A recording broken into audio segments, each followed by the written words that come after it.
Hello बच्चों, my self Vipin Sharma. जैसे कि बच्चों आप लोग जानते हैं, यहाँ लिखा भी हुआ है क्लास 11th। तो हम जो इस वीडियो में बात करेंगे क्लास 11th की बात करेंगे। और क्लास 11th में जो बच्चों हमारा आज का टॉपिक है वो है instantaneous speed and instantaneous velocity. ये क्या होता है? देखो बच्चों, इससे पहले हम जो हमारी एवरेज स्पीड और एवरेज वेलोसिटी होती है हम उसकी अच्छे से बात कर चुके हैं। और ये काफ़ी इंपॉर्टेंट टॉपिक भी है क्योंकि यहाँ से बहुत ही अच्छे न्यूमेरिकल बन जाते हैं। वो कैसे बनेंगे आज हम पूरा complete instantaneous speed and velocity को डिस्कस करेंगे। ठीक है ना बच्चों? पहले इसको समझने के लिए हमें कुछ ग्राफ बनाना पड़ेगा। ग्राफ के थ्रू मैं आपको बताता हूँ कि इंस्टेंटेनियस वेलोसिटी और इंस्टेंटेनियस स्पीड है क्या। ठीक है ना? तो बच्चों सबसे पहले हम ग्राफ बनाते हैं। यहाँ है बच्चों इस एक्सिस पर पोजीशन और इस एक्सिस पर बच्चों है टाइम। मान लीजिए ये ओरिजिन है, कोई ऑब्जेक्ट चल रहा है और वो यूनिफॉर्म मोशन कर रहा है। यूनिफॉर्म मोशन मतलब equal distance in equal time interval वो फॉलो करेगा। ठीक है ना? जब वो equal distance in equal time interval चलता है तो हमें किस तरह की लाइन मिलती है? हमें पता है स्ट्रेट लाइन मिलेगी।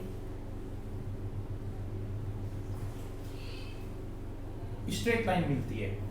तो बच्चों इस स्ट्रेट लाइन में उसने कहा कि जब कोई हमारा ऑब्जेक्ट यहां से इस पोजीशन पर या इस पोजीशन टाइम पर और इस पोजीशन टाइम पर पहुंच जाता है तो इसके बीच में वेलोसिटी बताओ। इसके लिए हम क्या करते थे? इधर एक लाइन डाल देते थे, ये मान लीजिए x1, और एक इधर लाइन मिला देते थे, ये x2 हो जाता था। और यहाँ पर t1 और ये t2। और इसको फाइंड करने के लिए हम ये वैल्यू फाइंड कर लेते थे। ये आ जाती थी हमारी x2 माइनस x1 और ये आ जाता था बच्चों t2 माइनस t1। और ये क्या होता था? डेल x और ये क्या होता था हमारा डेल t। इट मीन्स यहाँ हमें एवरेज वेलोसिटी फाइंड करनी होती थी और हमारी एवरेज वेलोसिटी निकल के आ जाती थी del x upon del t। ठीक है ना? अब यहाँ प्रॉब्लम क्या आती है इंस्टेंटेनियस वेलोसिटी या इंस्टेंटेनियस स्पीड में?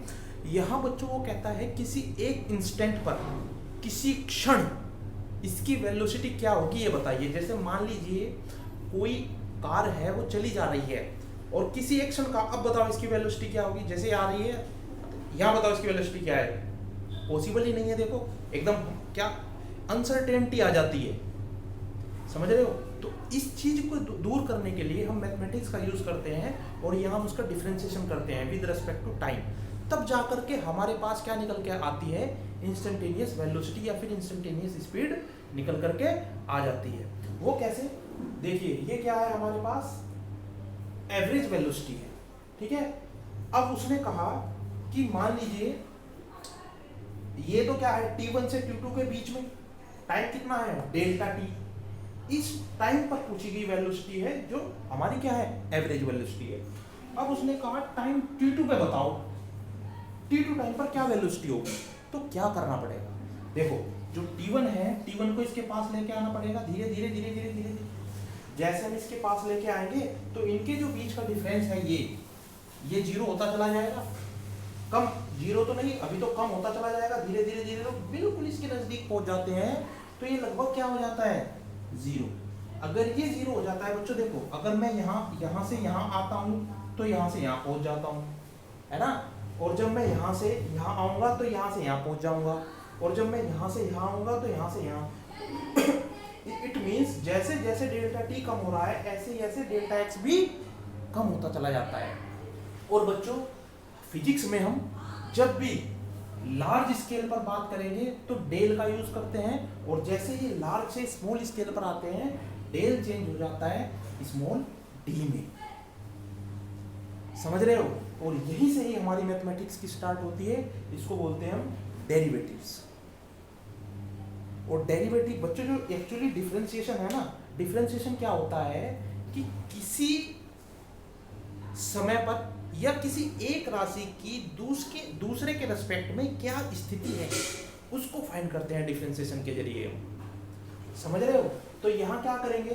अगर हमारी एवरेज वेलोसिटी क्या थी? देखो एवरेज वेलोसिटी थी हमारी del x upon del t, तो इंस्टेंटेनियस क्या हो जाएगी, इंस्टेंटेनियस क्या हो जाएगी, क्या करना पड़ेगा मुझे, टाइम को छोटा करते चला जाना पड़ेगा। और कितना छोटा करना पड़ेगा, जैसे मान लीजिए यहाँ तो टाइम की लिमिट कितनी थी, t1 से t2 तक थी। अब टाइम की लिमिट को धीरे धीरे धीरे धीरे धीरे धीरे धीरे धीरे करता करता क्या करता चला जाऊंगा, मैं 0 तक पहुंचा दूंगा उसको, समझ रहे हो। तो यहाँ कर दूंगा limit of delta t is equal to 0, और इधर क्या आ जाएगा, del x upon del t, ठीक है। और जैसे ही डेल्टा t हमारा 0 के नजदीक पहुंच जाता है, डेल किस में चेंज हो जाएगा, d में, और यहाँ dx अपॉन dt, ये हो जाएगा v इंस्टेंटेनियस। ये हमारी इंस्टेंटेनियस वेलोसिटी होती है। इसी को अगर हमारे पास x किस में है, डिस्टेंस में है, तो ये इंस्टेंटेनियस स्पीड हो जाएगी। अगर हमारे पास x किस में है, डिस्प्लेसमेंट में है, तो ये क्या हो जाएगी, हमारे पास इंस्टेंटेनियस वेलोसिटी हो जाती है, ठीक है ना। तो इस तरह से हम किसको फाइंड करते हैं, इंस्टेंटेनियस स्पीड या फिर इंस्टेंटेनियस वेलोसिटी को। चलिए डेफिनेशन लिख लेते हैं।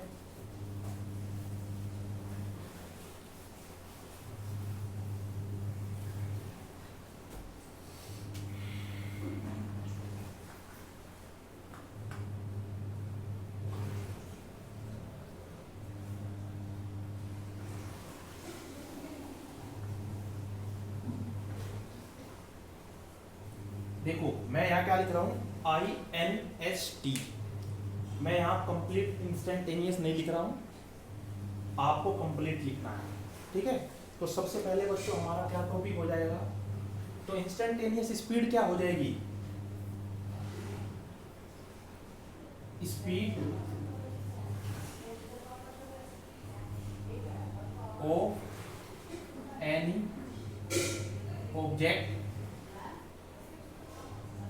at instant is known as instantaneous speed, ठीक है। और बच्चों इंस्टेंटेनियस स्पीड कैसी होती है, हमारी स्केलर क्वांटिटी होती है। इफ एवरेज स्पीड, अगर हमारी एवरेज स्पीड कितनी है, del x upon del t, तो इंस्टेंटेनियस स्पीड क्या हो जाएगी, limit del t tends to 0, और ये क्या हो जाएगा, del x upon del t, और ये चेंज हो जाता है dx अपॉन dt, ठीक है ना। This will be always positive, और यहां क्या आ जाएगा, velocity at any instant is known as instantaneous velocity. It is vector quantity. कैसी होती है, वेक्टर क्वांटिटी होती है। If average velocity is equal to del x upon del t. यहां देखो मैंने एवरेज वेलोसिटी लिखा है ना, तो एक्स के ऊपर वेक्टर का निशान लगाया है। इट मीन्स ये एक्स यहाँ क्या है, डिस्टेंस नहीं है, डिस्प्लेसमेंट है। Next, then instantaneous velocity will be limit del t tends to 0 और del x upon del t, और ये क्या हो जाएगा हमारे पास, वेलोसिटी को v से रिप्रेजेंट कर देता हूँ। यहाँ वेलोसिटी को मैं किससे रिप्रेजेंट कर रहा हूँ, v से रिप्रेजेंट कर रहा हूँ, और यहाँ इंस्टेंटेनियस लिख देते हैं, और ये किस में चेंज हो जाएगा, dx अपॉन dt, जो भी ये भी एक वेक्टर होगा। ठीक है बच्चों। और नेक्स्ट एक और पॉइंट और बन सकता है, it may be positive as well as negative. ठीक है ना, it may be positive as well as negative. ये पॉजिटिव भी हो सकती है और निगेटिव भी हो सकती है। ठीक है ना, तो ये हमारे पास क्या है, instantaneous speed and instantaneous velocity की कुछ डेफिनेशंस हैं और इम्पोर्टेंट पॉइंट्स हैं। लेकिन बच्चों इसके न्यूमेरिकल करने से पहले हमें कुछ मैथमेटिकल कंसेप्ट्स पता होने चाहिए।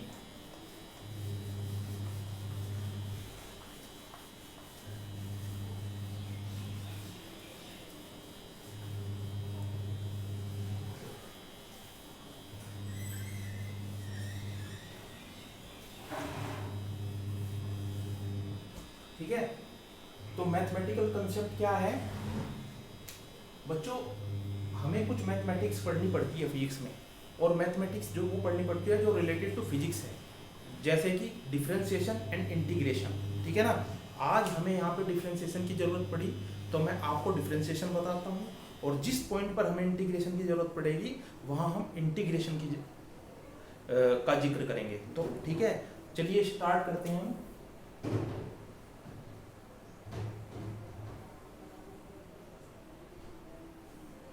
डिफरेंशिएशन, एक्चुअली बच्चों डिफरेंशिएशन होता क्या है, देखो जैसे हमने वेलोसिटी फाइंड की है किसके रेस्पेक्ट में, टाइम के रेस्पेक्ट में, तो वेलोसिटी क्या है, वेलोसिटी एक फिजिकल क्वांटिटी है, और टाइम क्या है, time is also a physical quantity. जब हम किसी एक फिजिकल क्वांटिटी को किसी दूसरी फिजिकल क्वांटिटी के रेस्पेक्ट में फाइंड करते हैं तो वहाँ हमें डिफरेंशिएशन की ज़रूरत होती है। ठीक है, जहाँ हम किसी एक फिजिकल क्वांटिटी को दूसरी फिजिकल क्वांटिटी की सहायता से फाइंड करते हैं तो हमें वहाँ डिफरेंशिएशन की ज़रूरत होती है। और कैसे फाइंड करते हैं देखिए, और यहाँ क्या होना चाहिए, हमारे पास जो भी फिजिकल क्वांटिटी है वो वेरिएबल होनी चाहिए। अगर वो कांस्टेंट होगी तो उसका डिफरेंशिएशन जीरो हो जाता है, और वो यही रिप्रेजेंट करता है कि अगर हमारा मान लीजिए कोई ऑब्जेक्ट है टाइम के रिस्पेक्ट में खड़ा हुआ है, एक ही जगह खड़ा हुआ है, अगर एक ही जगह वो खड़ा हुआ है तो क्या उसकी फिजिकल क्वांटिटी क्या है, पोजीशन में टाइम के रिस्पेक्ट में चेंज हो रहा है क्या, नहीं हो रहा है। इट मीन्स यहाँ उसका डिफरेंशिएशन जीरो आएगा। कैसे देखिए, ये वैसे तो डायरेक्ट फॉर्मूले लिखवाने से ही काम चल जाता है क्योंकि इतनी कोई बड़ी बात यहाँ पे नहीं है। ये सभी चीज़ें हम मैथमेटिक्स में डिस्कस करते हैं जब मैथमेटिक्स का चैप्टर पढ़ते हैं डिफरेंशिएशन। ठीक है ना बच्चों, तो यहाँ हमें क्या डिस्कस करना है, कुछ फॉर्मूले मैं आपसे डिस्कस करूँगा और वो उनको कैसे कैसे अप्लाई करते हैं वो सभी चीज़ें आप लोगों को बताऊँगा। ठीक है ना, तो चलिए लिखते हैं। सबसे पहले हम क्या कर रहे हैं, डिफरेंशिएशन। देखो यहाँ डी बाई डी लिख रहा हूँ ना, तो ये क्या है, डेरिवेटिव है, और किसके रेस्पेक्ट में डिफरेंशिएशन कर रहा हूँ, एक्स के रेस्पेक्ट में डिफरेंशिएशन कर रहा हूँ। अगर मान लीजिए यहाँ कोई कांस्टेंट है, कांस्टेंट मतलब कुछ भी हो सकता है, 1 2 3 4 5 6 C A B D anything else, यहाँ मैं क्या लिख देता हूँ सी। जैसा कि मैंने आपको बताया है कि कोई ऑब्जेक्ट है, यहाँ से ऐसे जैसे इधर चलेगा ये, टाइम के साथ इसकी पोजीशन चेंज होगी। अगर टाइम के साथ इसकी पोजीशन चेंज नहीं होती है, ये यहीं पे खड़ा हुआ है, ठीक है ना, तो ये क्या रिप्रेजेंट करेगा कि ये कहाँ है, रेस्ट में है। और इट मीन्स यहाँ पे भी यही होता है, ये वैल्यू क्या आती है, हमेशा कांस्टेंट ग्राफ आता है ना ऐसे, ठीक है ना, कांस्टेंट ग्राफ आता है, तो यहाँ सी की वैल्यू क्या आ गई, कांस्टेंट है, इसका मतलब यहाँ कोई वेरिएबल नहीं है। अगर मैं ये जैसे मान लो टाइम ले लेता हूँ अभी समझाने के लिए, यहाँ टाइम ले लेता हूँ, और यहाँ हमारी x की वैल्यू कैसी है, कांस्टेंट है, मान लीजिए 1 2 और 3 पर आकर के रुक गया, तो यहाँ कितना आ जाएगा 3। तो जब भी हम किसी कांस्टेंट के रेस्पेक्ट में डिफरेंशिएशन करते हैं, it will be always zero, और यही रिप्रेजेंट करता है कि वहाँ पे उस फिजिकल क्वांटिटी में चेंज नहीं हो रहा है। ठीक है ना, आई होप आपको इसका फिजिकल मीनिंग समझ में आया होगा। और यहाँ हम डिस्कस करते हैं जो हमारे पास कुछ मेन फॉर्मूले हैं, जैसे कि डी बाई डी एक्स का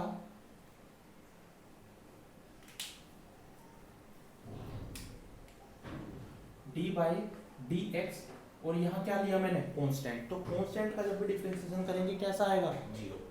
सेकंड बच्चों हमारे पास फॉर्मूला है, जब डी बाई डी एक्स का हम x के रिस्पेक्ट, x की पावर क्या है n है, x की पावर क्या है n है, जब भी यहां भी x है देखो और यहां भी x है, जब इसका डिफरेंशिएशन करते हैं तो ये जो n है ये बाहर आ जाता है, और जो हमारे पास x है इसकी पावर में से एक कम हो जाता है।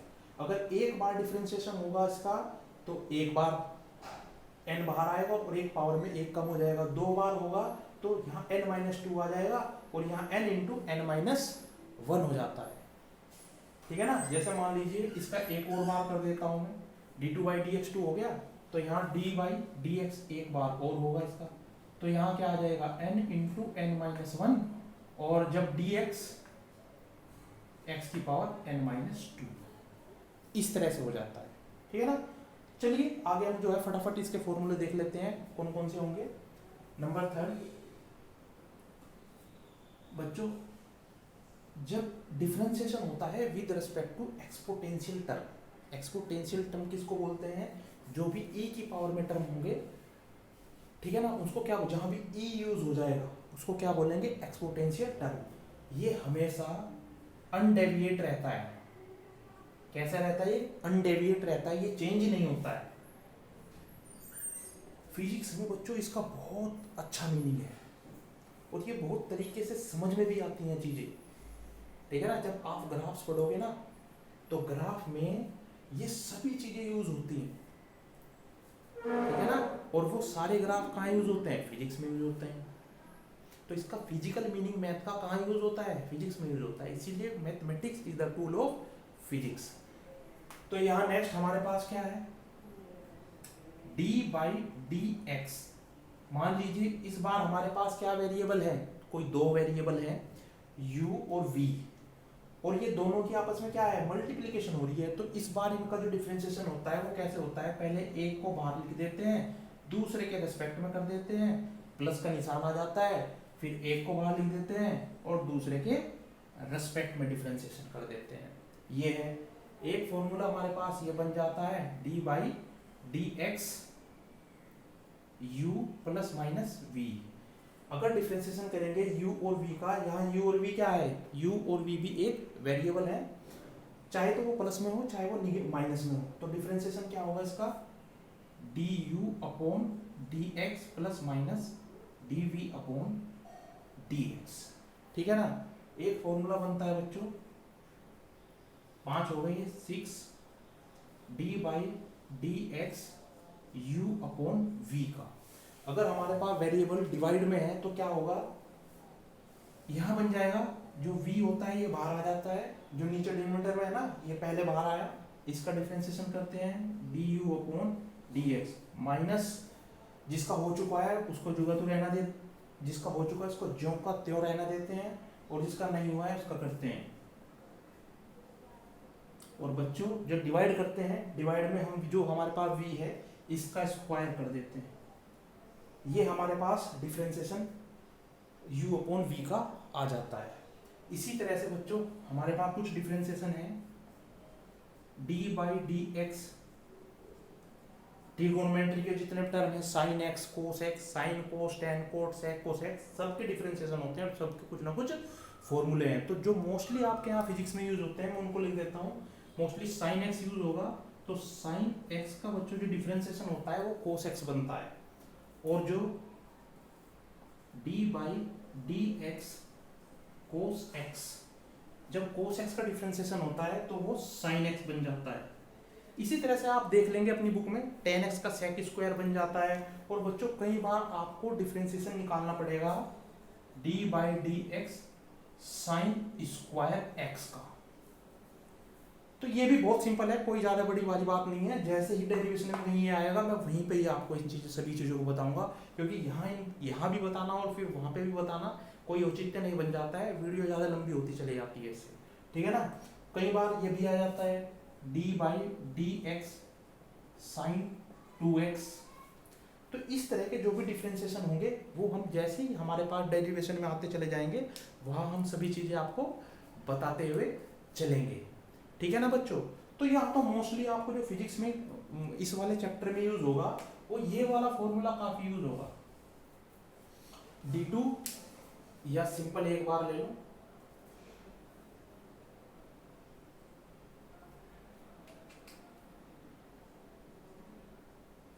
ठीक है ना। ये बेसिक फॉर्मूला है, फंडामेंटल, ठीक। और भी बच्चों बहुत सारे फॉर्मूले होते हैं इसके, ठीक है, लेकिन जो मोस्टली जो इम्पोर्टेंट से थे हमारे सिलेबस के हिसाब से फिजिक्स में वो सभी चीज़ें मैंने यहाँ पे लिखवाई हैं।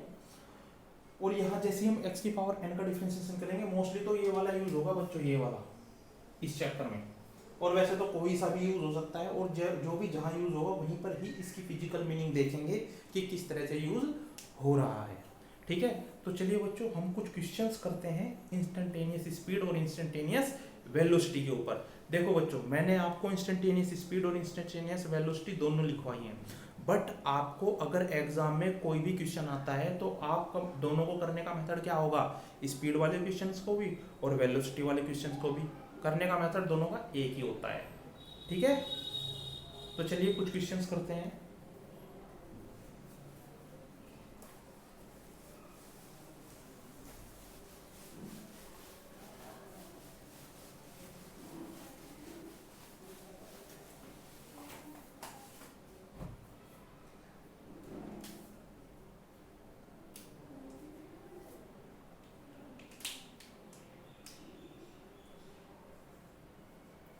If the distance time relation is given as x is equal to 2 की पावर 6 प्लस 2t की पावर 5 प्लस 2t की पावर 4 प्लस 2t की पावर 3 प्लस 2t की पावर 2 प्लस 2t प्लस 2, ये हमारे पास कोई इक्वेशन है। Then find out the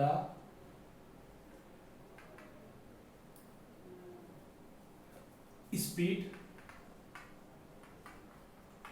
eight time t is equal to 2 second. इस तरह के क्वेश्चन बन जाते हैं। यहाँ देखो यहाँ जो हमारे पास वेलोसिटी है वो कौन सा फॉर्मूला लगाना पड़ेगा यहाँ हमें वेलोसिटी फाइंड करने के लिए, dx/dt, ठीक है ना, यही तो वेलोसिटी होती है, ठीक। और जब मैं यहाँ लगाऊंगा dx/dt, ये क्या निकल जाएगा हमारे पास, स्पीड या फिर वेलोसिटी, क्योंकि मैंने यहाँ डिस्टेंस बोला है इसीलिए मैं क्या यूज करूंगा, स्पीड करूंगा। v इक्वल टू क्या हो जाएगा dx/dt।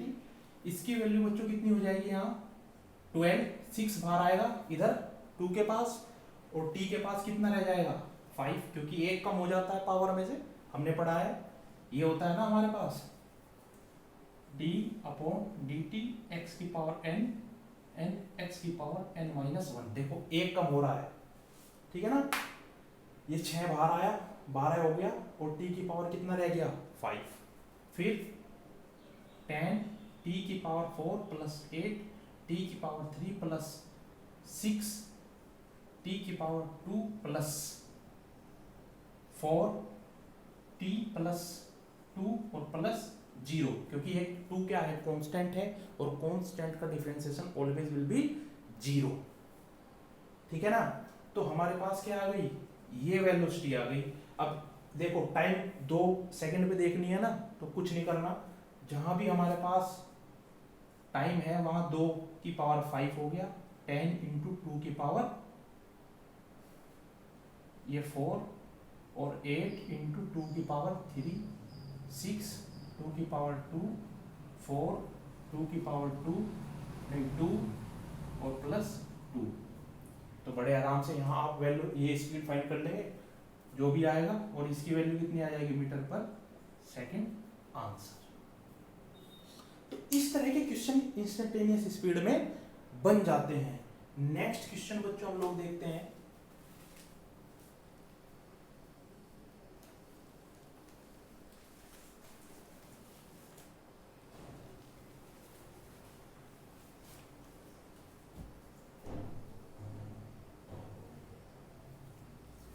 इस बार जो बच्चों हमें रिलेशन दिया है वो दिया है x is equal to 2 t की पावर 6 प्लस 2 e की पावर t प्लस 2।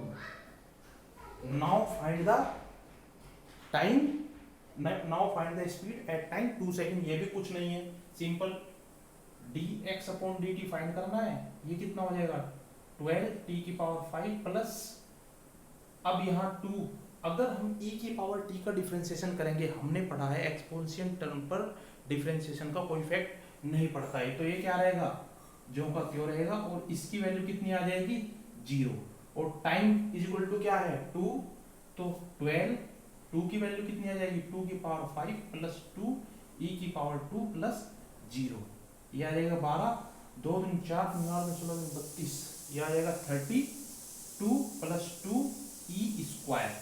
चाहे तो आप यहीं पे ही आंसर छोड़ सकते हैं, 2 कॉमन ले लो इसमें से, ठीक है ना। ये क्या आ जाएगा 6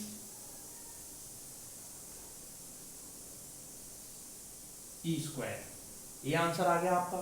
या फिर आप क्या कर सकते हैं बच्चों, ई स्क्वायर को भी ओपन कर लो। जो ई की पावर ई स्क्वायर हो, ई की पावर एक्स होता है, इसका जो फॉर्मूला होता है वो क्या होता है 1 plus x square upon factorial 2 x cube upon factorial 3। यहाँ से e की पावर x भी ओपन हो जाता है, और x की जगह हम क्या रखेंगे 2, तो यहाँ क्या आता चला जाएगा, तो ये एक सीरीज बन जाती है, समझ गए। ये क्या बन जाती है सीरीज बन जाती है, सॉरी x की जगह आएगा, ठीक है। तो इसको भी सोल्व कर लेंगे, तो यहाँ e की वैल्यू भी हम पुट कर सकते हैं, लेकिन आपको आंसर ई में ही देखने को मिल जाएगा, जरूरत नहीं है आपको ये वाली सीरीज ओपन करने की। अगर ई में आंसर नहीं है तब आपको ये वाली सीरीज ओपन करनी पड़ेगी, ठीक है ना बच्चों। और नेक्स्ट एक क्वेश्चन और लिख लो इसके ऊपर।